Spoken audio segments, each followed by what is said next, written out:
በኢትዮጵያ ሀገራዊ ምክክር ሂደት ዙሪያ የተፈጠረው ውዝግብ አዲስ የፖለቲካ ጥያቄ አስነስቷል። ለሀገሪቱ የፖለቲካና የማህበራዊ ችግሮች በውይይትና በመግባባት መፍትሄ ለማፈላለግ የተቋቋመው የብሔራዊ ምክክር ሂደት በተሳታፊዎቹ መካከል በተፈጠረ አለመግባባትና በተነሱ የጣልቃ ገብነት ክሶች ምክንያት ከባድ ፈተና ገጥሞታል።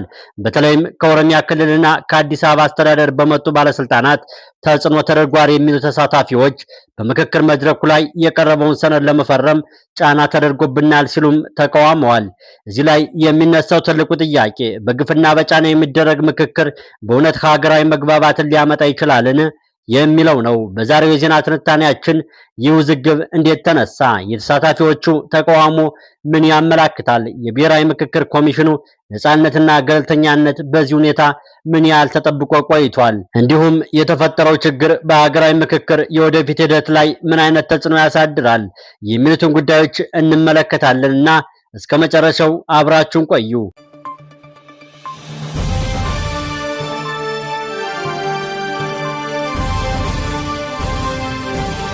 የኢትዮጵያ ብሔራዊ ምክክር ለዓመታት የተከማቹ የፖለቲካ የማንነትና የስልጣን ክርክሮችን በውይይት ለመፍታት ተስፋ የተጣለበት ሂደት ነው። ይሁንና በቅርቡ በምክክሩ ዙሪያ የተነሳው ውዝግብ ይህ ሂደት ኢትዮጵያ ፈተና ላይ መውደቋን አሳይቷል። በተለይም አዲስ አበባ፣ ድሬዳዋን የሚመለከቱ የአስተዳደርና የፖለቲካ ጉዳዮች በምክክሩ መድረክ ላይ የተለያዩ አቋሞች አስነስተዋል። ተሳታፊዎቹ በተለያዩ አማራጮች ላይ ለተወሰነ ጊዜ ሲወያዩ ከቆዩ በኋላ በመጨረሻ ሰዓት አዲስ ሰነድ በግዴታ እንዲፈረም ተደርጓል የሚል ክስ ተነስቷል። ይህ ክስ ትክክል ከሆነ የሚያስነሳው ትልቁ ጥያቄ የሰነዱ ይዘት ብቻ ሳይሆን ሰነዱ እንዴት ወደ ምክክሩ መድረክ ገባ፣ ተሳታፊዎቹስ በነፃነት እንዲወያዩበት እድል ለምን አልተሰጣቸውም የሚለው ነው። በዚህ ሁኔታ የብሔራዊ ምክክር ኮሚሽን አመራር የተጫነ የፖለቲካ ጫና ካለ መቀበል እንደማይገባ የገለጸ አቋም መውሰዱን ትኩረት ስቧል። አታስፈራሩን ሲሉ የብሔራዊ ምክክር ኮሚሽን ሰብሳቢ ፕሮፌሰር መስፍን ጠንከር ባለ አገላለጽ ተናግረዋል። በየመድረክ ላይ የሚመጡ ባለስልጣናት እንደ ሌሎቹ ተሳታፊዎች ተቀምጠው መመካከር አለባቸው የሚለው አቋም የምክክሩ መሰረታዊ መርህ ምን መሆን እንዳለበት ያሳያል።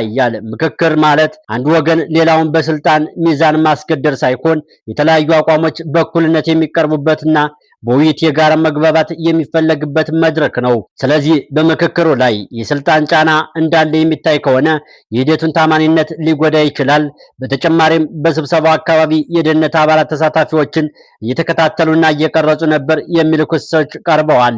ይህም በእርግጥ ከተረጋገጠ ተሳታፊዎቹ ያለ ፍርሃት ሀሳባቸውን እንዲገልጹ የሚያስፈልገውን ነፃ የውይይት አየር ሊያውክ ይችላል። በዚህ ውጥረት ውስጥ ከአማራ ክልልና ከሌሎች አካባቢዎች የመጡ ተወካዮች ሰነዱን ለመፈረም እምቢ በማለት ከመድረኩ የወጡ መሆናቸው ተጠቅሷል። ይህ እርምጃ እንደ አንድ ወገን የሚወሰድ ፖለቲካዊ አቋም ብቻ ሳይሆን የምክክር ሰነድ በግዴታ ሊጸድቅ ይችላልን የሚለው መሰረታዊ ጥያቄ ያስነሳል። ከዚህ በላይ የሚያሳስበው ጉዳይ ደግሞ የብሔራዊ ምክክር ኮሚሽኑ ተቋማዊ ነፃነት ነው። ኮሚሽኑ ከማንኛውም የፖለቲካ ኃይል ተጽዕኖ ነፃ ሆኖ ካልተሳተፈ የሚያደርገው ምክክር በሕዝብ ዘንድ ታማኝነት ሊያጣ ይችላል። በተለይ አዲስ አበባና ድሬዳዋ የሚያመላክቱ ጉዳዮች በምክክር ሂደት ውስጥ ሲታዩ የተለያዩ ህዝቦች ታሪክ፣ መብት፣ የአስተዳደር ፍላጎትና የፌዴራል ስርዓት ጥያቄዎች በጥንቃቄ መመዘን ይገባቸዋል። እነዚህን ጉዳዮች በአንድ ወገን ፍላጎት ብቻ ለመወሰን መሞከር ግን የበለጠ የፖለቲካ ክፍተት ሊፈጥር ይችላል። እዚህ ላይ አንድ ወሳኝ ጥያቄ ይነሳል። ብሔራዊ ምክክር የሚሳካው በብዙ ድምጾች ሲደመጡ ነው ወይስ አንድ አቋም በሌሎች ላይ ሲጫን? መልሱ ግልጽ ነው። እውነተኛ ምክክር ማለት መከባበር፣ መደማመጥ፣ ልዩነትን መቀበልና በመጨረሻም በተቻለ መጠን የጋራ መግባባት መፈለግ ነው። ስልጣንን ወይም የደህንነት ኃይልን ተጠቅሞ የሌሎች ድምፅ ማፈን ግን ምክክርን ከመፍትሄ ይልቅ ወደ አዲስ ግጭት ሊወስዶ ይችላል። ስለዚህ በዚህ ጉዳይ የሚጠየቀው ብቻ ማን አሸነፈ ወይም ማን ተሸነፈ የሚለው አይደለም። ዋናው ጥያቄ ኢትዮጵያ የረጅም ጊዜ የፖለቲካ ቁስሎቿን በነፃና በኩል ውይይት መፍታት ትችላለችን የሚለው ነው። በተለይ ከኦሮሚያ ክልል በመጡ አመራሮችና ከተለያዩ ክልሎች ከመጡ የምክክር ተሳታፊዎች መካከል በአጀንዳና በሰነድ ላይ ከፍተኛ ለመግባባት መፈጠሩን የሚገልጹ መረጃዎች ቀርበዋል። በጽሁፉ መሰረት ከሽመልስ አብዲሳ ጽህፈት ቤት የመጡ ተብለው የተጠቀሱ አካላት በምክክሩ አጀንዳ ላይ ተጽዕኖ ለማሳደር ሞክረዋል የሚል ክስ ቀርቧል።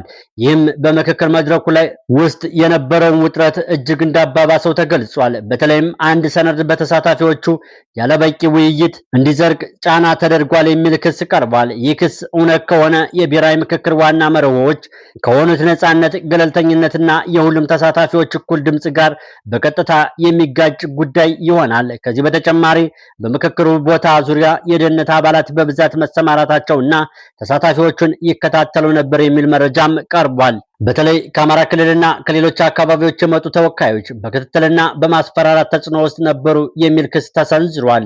እዚህ ላይ ግን አንድ ትልቅ ጥያቄ ይነሳል። ነፃ ለመመካከር የተጠሩ ሰዎች በስጋትና በፍርሃት ውስጥ ከሆኑ እውነተኛ ሀገራዊ መግባባት ሊፈጠር ይችላልን? በዚህ የተፈጠረው ውጥረት መካከል የብሔራዊ ምክክር ኮሚሽን አመራር የተጫነ የስልጣን አካሄድ ካለ መቆም እንዳለበት አቋም ወሰደ የሚል መረጃ ቀርቧል። ይህ አቋም የተቋሙን ነጻነት ለማስጠበቅ የተደረገ እርምጃ ነው የሚሉ አስተያየቶችን ሲያስከትል፣ በሌላ በኩል ግን ኮሚሽኑ በፖለቲካ ጫና ስር እየገባ ነው የሚል ስጋትም አባብሷል። ውዝግቡ በዚህ ብቻ አልተቋጨም።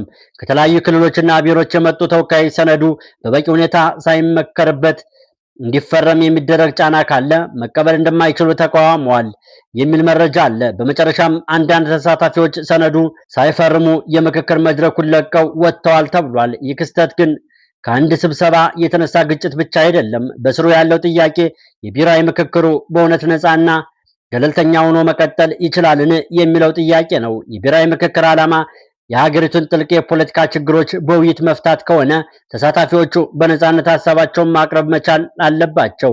አንድ ወገን የራሱን ፖለቲካዊ ፍላጎት በጫና ለማስፈጸም ከሞከረ ደግሞ ምክክር ከመሆን ወጥቶ የውሳኔ ማስጫኛ መድረክ ሊሆን ይችላል። ስለዚህ የተፈጠረው ውዝግብ ሰነድ ስለመፈረም ብቻ የሚያበቃ ጉዳይ አይደለም። የኮሚሽኑ ተቋማዊ ነጻነት፣ የተሳታፊዎቹ የውይይት ነጻነትና የሚወጣውን ውሳኔ በሕዝብ ዘንድ የሚኖረው ተቀባይነት ላይ የሚወሰን ጉዳይ ነው። በጫና የተገኘ ፊርማ መግባባት ነውን ወይስ የተገደደ ስምምነት? ይህ ነው አሁን የብሔራዊ ምክክር ፊት ለፊት የቆመው ትልቁ ጥያቄ። መድረኩ ወደ ነጻና እኩል ውይይት ይመለሳል ወይስ የፖለቲካ ጫናዎች እየጨመሩ የምክክሩን ተቀባይነት ይጎዳሉ? በመጨረሻም የብሔራዊ ምክክሩ ታማኒነት እንዲጠበቅ ከተፈለገ ማንኛውም አጀንዳ በግልጽነት መቅረብ፣ ተሳታፊዎች በነጻነት መከራከር፣ የፖለቲካ ወይም የደህንነት ጫና እንዳይኖር መረጋገጥና የተቋሙ ነጻነት በተግባር መከበር ይኖርበታል። የአታስፈራሩን ቃል በዚህ ሁኔታ ውስጥ ከተቋማዊ ነጻነትና ከእውነተኛ ምክክር ጥያቄ ጋር ተያይዞ የተሰማ መልእክት ነው። ግን ይህ ቃል ብቻ ችግሩን አይፈታውም። ቀጣዩ ፈተና የሚሆነው ሁሉም ወገኖች ወደ ጠረጴዛው ተመልሰው በኃይል ሳይሆን በሀሳብ እንዲወያዩ የሚያስችል ሁኔታ መፍጠር ሲቻል ነው። ለዛሬ የነበረን የዜና ትንታኔ ይህ ነበር። ጤና ይስጥልን።